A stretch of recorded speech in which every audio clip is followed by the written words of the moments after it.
Hello, class. I do want to apologize before I start this not Zoom meeting, our third class recording about yesterday evening. I really did try my best to make it through and was really waiting until the last moment until I had to cancel class. I just was not going to be able to. It got to the point where I said in my message, my headache was turning into a migraine, lights were hurting, sounds hurting me, everything. So I just spent the rest of the evening in my room in the dark. So I do apologize. It's only the second migraine I've had in my life, but it was not good. So I'm sorry for that.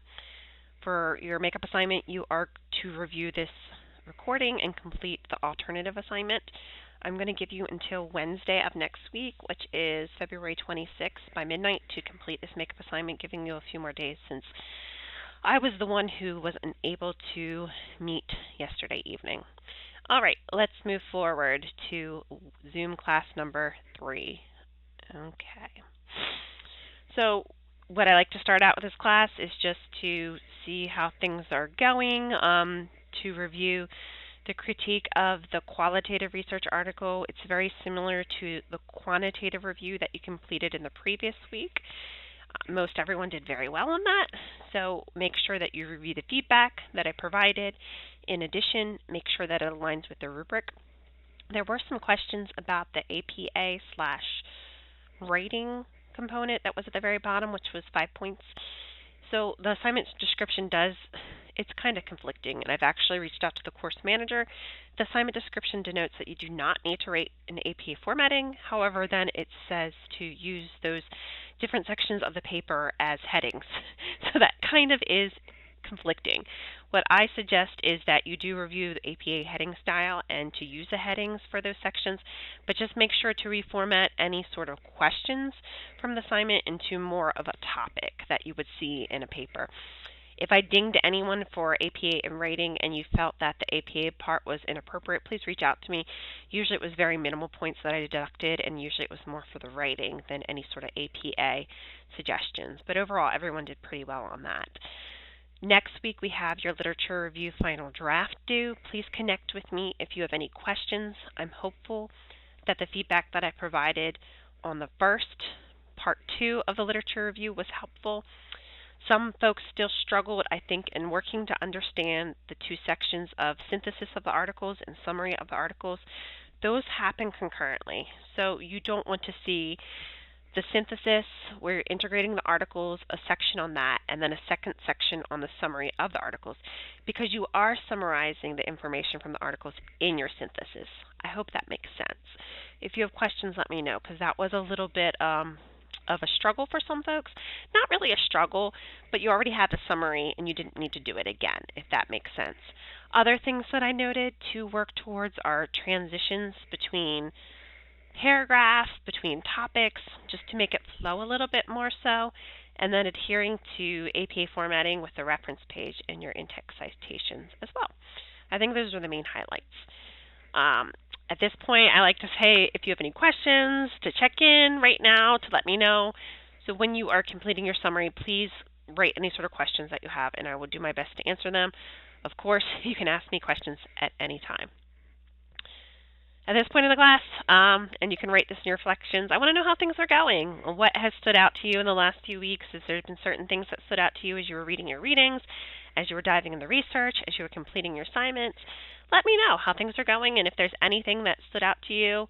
At the end of class, we will have a time to talk about or for you to reflect upon what this class has been like for you in your reflection, but just want to know how things are going and if there's certain things that stood out to you. So for this class, I was planning to talk about program evaluation, which really aligns nicely with your Week 8 assignment, which is the program evaluation assignment. I'm not going to talk how it aligns right now because I feel like when I did that within our second Zoom meeting, it kind of confused folks as I was talking about research in general and trying to align it in the literature review process. So I'm not going to do that until the very end, but if it helps you to think about, oh, this is how it relates to that assignment, do so with your own brain modality. But program evaluation research is very important, and it is a different type of research. It's not nearly discussed enough, but it is something that happens all the time. And you might not even think about it within your work environment or when you were in school and whatnot, but it happens quite a lot. It's really used to help review different practices, interventions. You get a lot of data and information. And then when you're able to gather that, you can take into account what is working really well in our program and maybe what are the areas of improvement that is needed.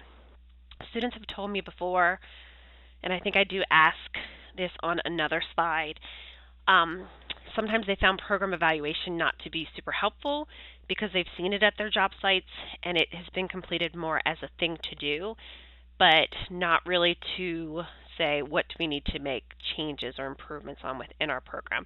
And that is a huge component of program evaluation, to be able to say, hey, this is what's going well, these are our strengths, and this is not going well. So what can we do to improve that? That is a really big component of program evaluation. Question I like to ask, and I'll pause just for a little bit for a moment, is why do you think program evaluation is useful or needed? So why? Why would you do this? I mean, I kind of talked about it a little bit on the previous slide, but why would it be useful? Okay. So I have in my notes that it really helps to determine merit, worth, and the value of things. It also looks at the efficiency, effectiveness, and impact of programs. And then again, as I talked about on the other slide, it helps to inform individuals or the stakeholders and provides information about making decisions about programs. And that could be, hey, we're going to continue this part of this program, or hey, this part's not working so well, so what can we do to make improvements? You get all this data and information, and then you need to use that in an effective manner. So with me, I've definitely been at job sites. I think actually I need to click on this. Whoopsie, sorry. No, I didn't. I've been at job sites where we've had program evaluations to look at the effectiveness of different treatment modalities. It might have been for an IOP group, an intensive outpatient group, to see how our program was working towards meeting treatment goals, maybe reducing depression, maybe reducing substance abuse. So that is what I tend to see within my past clinical experience, evaluating different types of modalities and seeing if they help to reduce or improve different dynamics of the individuals or within the whole group. Currently, what I see a lot in working in higher education is we have a lot of program assessments or program reviews. And with that process, I've been a part of that in many different ways. I've ran our program review process and program assessment process, and that included figuring out, first of all, what you're looking at, and then to collect data. So for us with our program assessment, we would look at all of our program learning objectives or course learning objectives for different courses. We would provide different surveys to students, to stakeholders. This could be counseling, sites in the community. This could be work environments. This could be supervisors. It could also be past students, alumni, professors. So gaining information from these different sources, looking at the different course learning objectives or program learning objectives, the information that we actually obtain from the courses in regards to we call signature assignments. Those assignments are to reflect upon the different course learning objectives and program learning objectives to see how the grades translate into that. So it's all this data that we use to see, is our program effective at working toward the goals that we have established. And then we look at the data and we say, oh, this is really going well, and oh, this is not. So let's make goals after this program evaluation that we're going to work towards in improving our program. So that's an example that exists in higher education all the time, evaluating your program, getting information from a lot of different sources, and then how can we improve it. So there's different steps that you're going to see within the shall, and I'm going to talk about them now. Step number 1 is to identify the stakeholders or client population. You're going to work to, within this first step, explain how clients would benefit from this counseling program. So you're working to figure out, who am I looking at? Where am I gaining the data from? So for me in the higher education model, it would be students, teachers, adjunct faculty members, it would be sites, all those things that I mentioned before. But those are the stakeholders for higher education and our program to figure out who benefits from our program. But in the examples that you're going to see in class, I'll touch on just briefly here, you're going to see different program evaluations, and you need to figure out like who are the clients within the situation. So who are the stakeholders, the client population. Step number 2 then is working to define the program, the counseling program. In this step, you're going to look at the type of counseling services that are provided by the counseling program and how are they provided to the client population. Is it group therapy? Is it a specific modality of treatment? That's the counseling services. And how is this done? Is it done on a regular basis, a weekly basis, 3 times a week? What does it look like, that counseling program? You're working to define that in step 2. So these first 2 steps are really providing the framework for navigating the program evaluation process. Who is the client population, and what does the counseling program look like? Step 1 and step 2. Step number 3 then, you've got all this information about the stakeholders, all this information about the program. What are you going to do? So with designing the evaluation, what questions are being answered? What type of evaluation is needed then? And what type of evidence is gathered? In other words, we're looking at explaining the questions, the type of evaluation, and then evidence being used to determine the effectiveness of the counseling program. You're going to design your evaluation around that. And it's really important to be able to have answers and a clearly defined evaluation in order to make it through the program evaluation and the next steps. On to step number 4. You've identified the stakeholders, the counseling program, you figured out what it's going to look like. Now it's the action stage with gathering the evidence or the data. In this part of it, you're going to determine what program evaluation method or assessment was used to answer the question that you identified in step 3, and then what are the informal or formal data collection evidence procedures. Okay? So looking back, to some of the research that I discussed, data analysis, the different assessment measures were different surveys to instructors, to students. We were able to use assessments with signature assignments, looking at rubrics and grades, and it was collected informally and formally. So that is what you're determining and gathering within step 4. Here's the data. How's it using to answer the questions, and what ways are we going to collect the data? All right, now that you have the data, what do you do next? You're going to analyze it and draw conclusions. What types of data analysis were used, and how are they able to determine the worth of the program? When you're doing program evaluation, that's what you want to look at. You are analyzing the data, you're drawing conclusions, and so forth. And then the last step, and very important step, is to present the findings and use them. You have all this information, you've worked to identify the strengths, the improvements, changes that are needed, and that's the big question. How and when, where could a counseling program use the results of the program evaluation to make improvements? As I noted earlier, if we don't do this step 6, why are we even doing the program evaluation?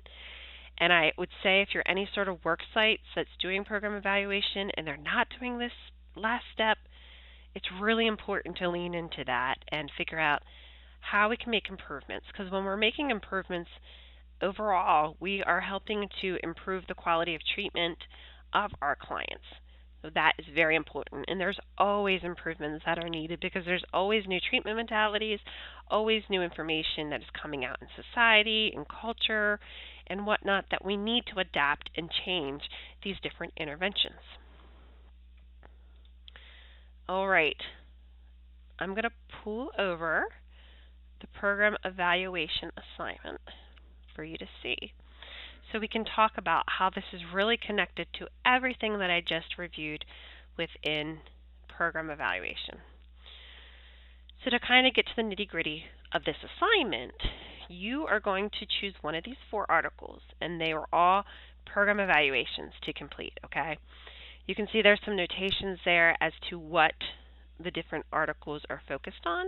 We've got school counseling, DBT, the array program, functional family therapy. Hopefully one of these is more in your wheelhouse of interest that you decide to choose. And once you choose your article, then you're going to complete the following.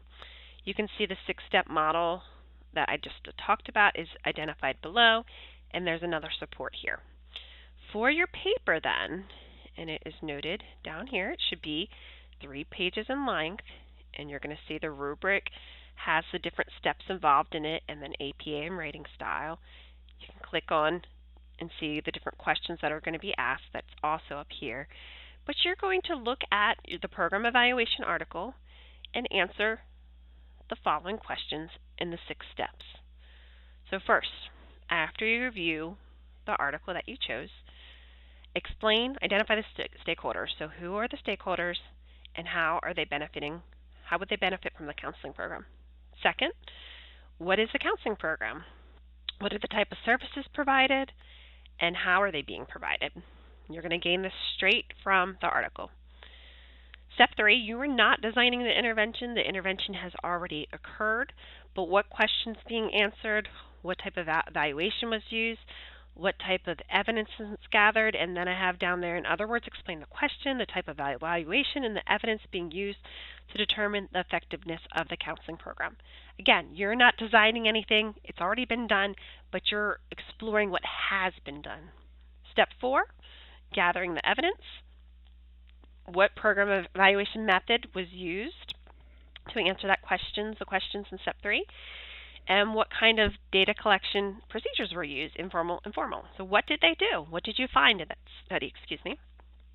Step 5, you're not analyzing data and drawing conclusions because you're reviewing a program evaluation, but you're going to answer what type of data analysis was used and how are they able to determine the worth of their program. So again, reflecting back to the article. And finally, present findings and use them. You're going to look at the article, the program evaluation, and answer how, will, and how could a program use the results to make improvements. So again, you are not actually doing a program evaluation. You are reviewing these articles and answering these different questions in relation to the steps about the program evaluation, okay? So this is worth 70 points. Recommended length is 3 pages. And I already showed you the rubric, but look at that. But basically, if you are attending to each of these different categories, writing clear, succinctly, you should do well. I will note that it probably would be a good idea to use these different steps as headings, okay? You're going to want to have an intro before just jumping into the program evaluation, and then you can jump into these different steps. But it would be a good idea to use them as headings. Now, you might want to shorten them. Instead of step 1, identify the stakeholders, it could be stakeholders, client population. Step 2, counseling program. Step 3, evaluation. Step 4, the evidence, or step 5, analysis, and step 6, findings. So something along those lines. You don't need to verbatim spell out assignment instructions or steps. That would be a little much. Okay, so let me minimize that. I know this is a shorter kind of recording, but honestly, without having the interactive component with you all here, it makes it quite short. And this part of class, I usually allow up to like 20 minutes to reflect upon. Sometimes I have breakout groups with this. Sometimes I just do this in a class, and I don't ever force anyone to reflect upon this. But if you could, in reflection, tell me what did you think about the assignments, the Zoom meetings? Again, I'm sorry I didn't make this one live. Myself, your instructor, what was your main takeaway so far? Again, I have noted up here, we still have more class, I know that, but this was our last time to connect via Zoom, which we didn't. But I'm just curious, and please be honest. If you don't feel comfortable sharing some of it, that's okay too, but I would like some reflections if possible. Okay? Well, that is it. Hopefully you found this to be helpful as you're working forward. We are getting around the final couple turns of this class. I hope you've enjoyed it. I'm sorry I've been so ill, or someone in my family's been ill.